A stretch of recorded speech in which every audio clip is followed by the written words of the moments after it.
Well, the old-fashioned cocktail was believed to have been created at the Pendennis Club, which is actually here in Louisville, Kentucky. And essentially this was a drink that was made with bourbon whiskey, bitters, sugar and water being the ice element. What I've got for you today is a modern twist on that, using some flavours that marry really well with Maker's Mark. So we're going to be putting some cherry brandy and some maple syrup in there as well. So this is going to be the maple and cherry old-fashioned. What we're going to be doing is finishing it with a cinnamon quill.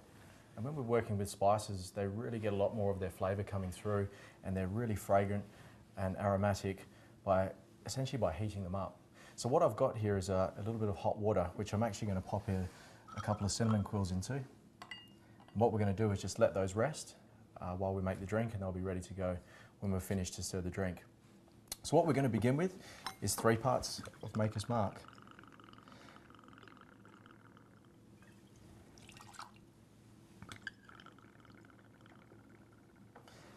Now, Maker's Mark is aged to taste, and it's got a lot of full flavours in it. And from that time in the oak, which obviously gives a lot of oakiness and vanillas and caramels from the wood.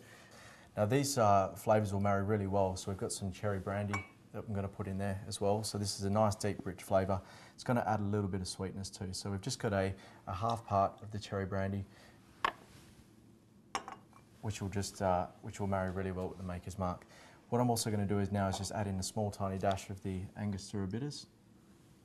And something else that I want to put into the drink as well is going to be some oils from the orange skin. So we're just going to cut a little zest, and we're going to be spraying that over the top. Basically an orange peel or any citrus peel is going to have a lot of essential oils coming out of it, and this will be a nice added element into the drink.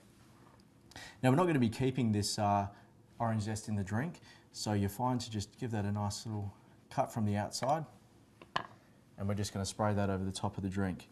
Now, if you watch really closely on your drink as well, you're going to see a lot of those oils come through, and you'll start to smell this drink, which is essentially a very aromatic drink. So with the cinnamon, the orange oils, it's going to all marry beautifully together.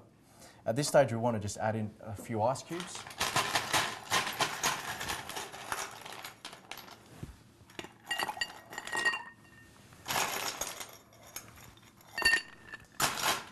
And now it's time to give it a little stir, just to give it a little bit of dilution.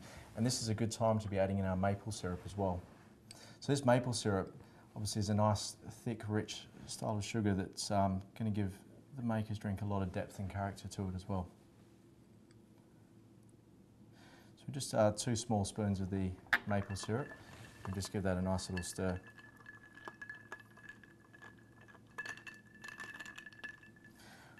We'll finish that with a couple more ice cubes. This is going to be a beautiful drink just to sit back and sip.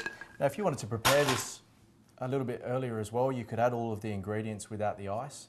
And to serve with your guests after dinner, you can just add the ice elements to it afterwards and just have the cinnamon quills pre-soaking. And these are smelling lovely. So I think we're going to add 2 of these in there as well. And we're just going to finish that in the drink there, and you can use that to stir your drink as well. So there we have it. That's the maple and cherry old-fashioned.